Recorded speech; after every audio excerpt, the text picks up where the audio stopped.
नमस्कार, द देशी अड्डा पर आपका स्वागत है। मैं हूं राकेश तिवारी।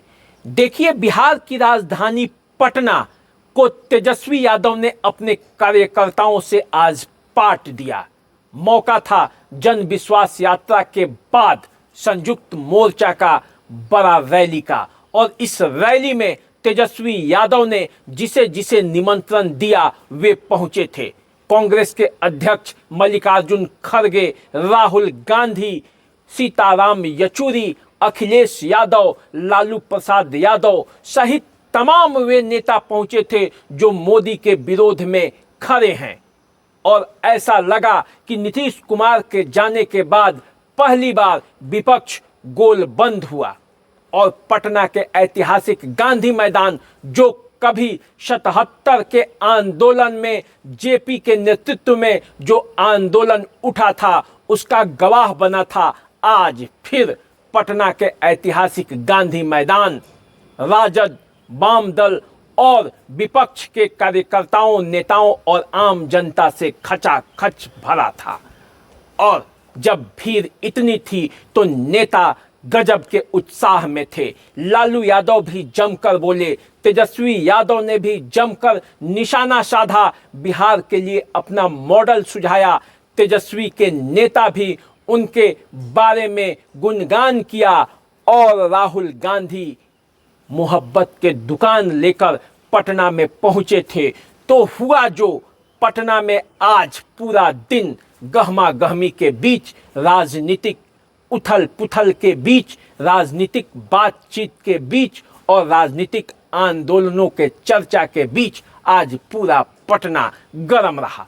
तो अजय जी, आज जब पूरा पटना गर्म है और हम दोनों आज यहाँ फिर हाजिर हैं इसी बात पर चर्चा करने के लिए कि आज का जो रैली था, जो संयुक्त विपक्ष की रैली कह लीजिए, इसका माहौल कैसा था और नेता जब बोलने लगे तो क्या क्या बोले, कैसे बोले और उसका असर आने वाले चुनाव में क्या होगा, इसी पर बातचीत करने के लिए हम लोग आज हाजिर हैं। तो आपने तेजस्वी यादव की बातें सुनी होंगी। आज तेजस्वी यादव ने क्या क्या बोला और उसका क्या आशय है, वो आप हमारे दर्शकों को समझाएं। राकेश जी, सबसे पहले आपको नमस्कार, धन्यवाद। और आज की जो रैली थी, वो पूरा रैली जो था राकेश जी, वो राष्ट्रीय जनता दल के इर्द गिर्द था। पूरा नेतृत्व परिपक्व राजनीति की तरह तेजस्वी यादव कर रहे थे। आज तेजस्वी यादव ने मोदी जी के भी एक एक सवालों का और एक एक प्रहारों का जो बेगूसराय में उन्होंने उठाया था, उन सबों का जवाब बड़ी ही मैच्योरिटी के साथ दिया है। और आज राकेश जी, आरजेडी का जो परिभाषा है वो बिल्कुल बदल गया है।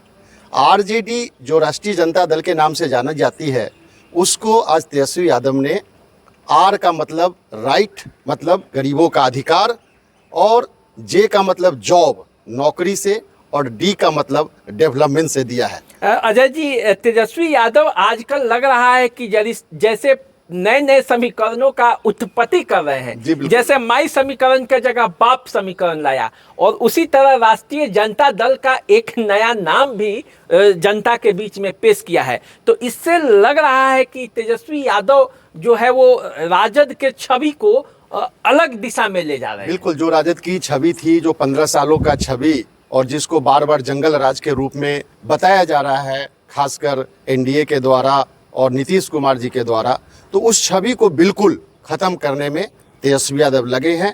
और पूरा अधिकार, नौकरी और अधिकार की बात को लेकर, और जो उन्होंने बाप को जोड़ा है, माई समीकरण के नाम से जो आरजेडी जाना जाता था कि मुस्लिम और यादव समीकरण को लेके चलती है, आज उन्होंने बाप को जोड़ के और अग्रा जाति को भी और पिछड़ा जाति को भी एक साथ मंच पे लेके चलने का काम किया है। और लोगों को यह मैसेज दिया है कि आरजेडी सिर्फ पिछड़ों की पार्टी नहीं, अगरों की भी पार्टी है। लेकिन अजय जी, मैंने लालू यादव को सुना, मैं सुन रहा था, तो लालू यादव ने आज भी वही बात उठाई कि कैसे एक कुआं पर यदि उच्च जाति के लोग पानी भर रहे होते हैं तो कैसे नीच जाति के लोग जाते हैं तो उन्हें अलग किया जाता है। इस बात की चर्चा करने से लालू यादव पीछे नहीं हटे। तो लालू यादव अपने स्टैंड पे कायम है और तेजस्वी यादव भी नए राजद को लेकर चल रहे हैं। तो ऐसी स्थिति में कैसे आप क्या देखते हैं कि मतलब राजद में कितना परिवर्तन हो पाएगा? देखिए, जो आरोप लालू यादव जी के शासनकाल में उन पे लगता रहा है कि घोटालों की पार्टी थी, चारा खा गया, कुछ काम नहीं किया, आज तेजस्वी यादव ने गिन गिन के एक एक सवालों का अपने पिताजी के पक्ष में बोला है और जम के बोला है। उन्होंने कहा कि लालू यादव जी ने जो रेलवे आज तक प्रॉफिट में नहीं थी, को लाखों करोड़ रुपए के प्रॉफिट में रेलवे को लाके दिया। लालू यादव जी ने लोगों को अधिकार की बात की, जो सामंतवादी ताकत थी, कुएं में पानी भरने नहीं देते थे, आज लोग पानी पिलाने का काम कर रहे हैं उन सामंतवादियों को। लोगों को बोलने का अधिकार दिया, लोगों को लड़ने का अधिकार दिया और लोगों को अपना हक लेने का अधिकार दिया। तो लालू यादव को लेके भी आज काफ़ी तेजस्वी यादव अग्रेसिव थे और आरोपों का जो बौछार था विपक्षियों के द्वारा पिछले कई सालों से, और उन्हीं को लेकर सत्ता में बने रहते थे, उसका एक एक सवालों का जवाब बड़ी मैच्योरिटी के साथ तेजस्वी यादव ने दिया। लालू यादव तो आज मोदी को कई मायनों में घेरा और कहा कि आप तो हिंदू ही नहीं है मोदी, क्योंकि माता जी के मरने के बाद उन्होंने बाल का मुंडन नहीं करवाया था। तो ऐसा उनके पास न कोई संतान है, तो परिवार की नहीं सोचते हैं। तो लालू यादव एक तरह से देखा जाए तो सीधा सीधा मोदी पर अटैक किया है और बिहार की जनता को आह्वान किया है कि चुनाव के लिए आप तैयार रहिए, चुनाव में आइए और राजद को जिताइए। तो इसका क्या असर आने वाला है, आने वाले लोकसभा चुनाव पर इसका कुछ असर क्या होगा, ये आप क्या समझे इस पूरा माहौल को? देखिए, जो पूरा महागठबंधन का कुनबा यहाँ पर इकट्ठा था और जो भीड़ थी, उस भीड़ को देख के सब लोग उत्साहित थे। लालू यादव भी उत्साहित थे और तेजस्वी यादव तो हुंकार भर ही रहे थे। इवन कि इन्होंने यहाँ तक कहा कि जो नीतीश कुमार को लेकर इतने उत्साहित है एनडीए, और उसको लेकर जो गारंटी दे रही है मोदी कि अब हम, नीतीश कुमार भी चिल्ला चिल्ला के बोल रहे हैं मोदी के सभा में कि हम कहीं नहीं जाएंगे, तो क्या ये मोदी की गारंटी है कि नीतीश कुमार जाएंगे कि नहीं जाएंगे? जहाँ तक बात है राकेश जी, जो भीड़ इकट्ठा था और जो जनता उत्साहित थे, तो लोकसभा भी अब जितना सोच के एनडीए नीतीश कुमार को ली है, उसमें भारी टक्कर होने वाला है, क्योंकि तेजस्वी की राजनीति जो है वो बिल्कुल बदली हुई राजनीति अब समझ में लोगों को आने लगा है कि तेजस्वी भी जो है वो पूरी परिपक्व राजनीति और सबको साथ लेकर राजनीति करने वाले। अच्छा, आज मैंने एक और बात देखी कि जो इससे पहले राजद की जो रैली होती थी या गठबंधन की रैली होती थी, उसमें हरा हरा झंडा केवल दिखाई देता था। आज हरा झंडा पर लाल झंडा भी भारी था। बिल्कुल, इतना लाल झंडा दिखने को मिला जिससे हरा झंडा भी कहीं कहीं ढक गया। तो इससे लगता है कि वाम दलों की सक्रियता बिहार में काफी तेजी से बढ़ी है और वो इस रैली के सफलता का एक मुख्य आधार बने।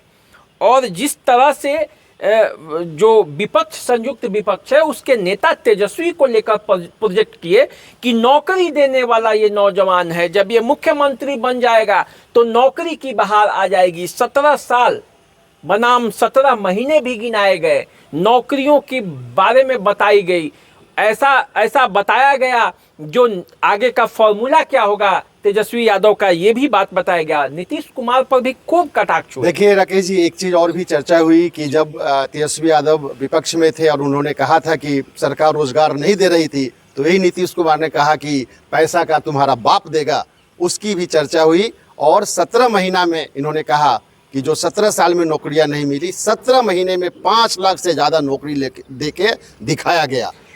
बात तो यहाँ तक चली कि कहा गया कि जैसे केजरीवाल मॉडल है, जैसे मोदी मॉडल है, उसी तरह से तेजस्वी मॉडल बिहार में अब चलने वाला है। और तेजस्वी का जो मॉडल है वो नौकरी का मॉडल है, नौजवानों का मॉडल है, गरीबों का मॉडल है। और ऐसे मॉडल पे जब काम होगा तो बिहार में काफी सफलता मिलेगी। तो एक बात मैंने महसूस किया कि जो भीड़ जुटा, यदि उस भीड़ को राजद और संयुक्त विपक्ष वोट में कन्वर्ट करती है तो एक बिहार के नतीजे कुछ चौंकाने वाले हो सकते हैं।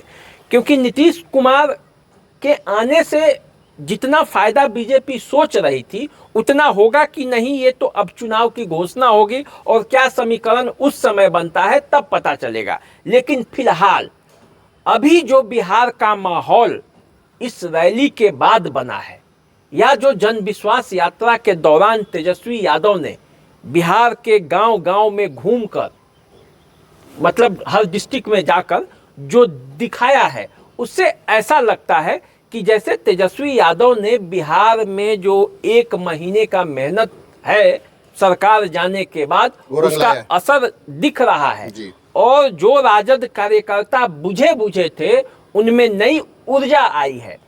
और यकीन मानिए, राजद के विधायक भले ही जा रहे हो पार्टी छोड़कर, लेकिन कार्यकर्ताओं के उत्साह में कोई कमी नहीं दिखी है। और लालू यादव भी आज पुराने रौ में है, वो कह भी रहे हैं कि मैं आऊंगा चुनाव में, आप तैयारी कीजिए। तो अब देखिए आगे क्या होता है। नहीं, एक और चीज जोड़ना चाहेंगे कि जो जहाँ तक विपक्ष का कुनबा जो है, महागठबंधन का कुनबा है, वो एक साथ है। वहीं पर आप देखे होंगे कि कल की रैली में भी, और अभी जो विपक्ष के पास एक बहुत बड़ा मुद्दा मिलने वाला है कि उपेंद्र कुशवाहा और चिराग पासवान मंच साझा नहीं कर रहे हैं, और इसको लेके विपक्ष जो है काफ़ी उत्साहित है कि अभी तक गठबंधन तो बिहार में बना हुआ है, लेकिन अभी भी सब कुछ ठीक ठाक नहीं चल रहा है। तो इसको लेके भी तेजस्वी यादव और महागठबंधन जो है बिहार की राजनीति में अपना एक बहुत बड़ा उसको मुद्दा मिला हुआ है। तो चलिए देखते हैं कि ये जो रैली हुई है संयुक्त विपक्ष की पटना में गांधी मैदान में, उसका असर क्या होता है, और इस रैली के बाद एनडीए का क्या रणनीति बनता है। इस रैली की काट के तौर पर एनडीए बिहार की जनता के बीच क्या लेकर आती है, और ये देखना अभी बाकी है। तो चलिए आप लोग हमारे साथ जुड़े रहिए, हम आपको इसी तरह बिहार से जुड़े हुए सभी मुद्दों पर चर्चा करते रहेंगे, एक एक बात बताते रहेंगे, चुनाव से जुड़ी सभी खबरों का अपडेट भी आपको देते रहेंगे। हमें दीजिए फिलहाल इजाजत। नमस्कार। नमस्कार।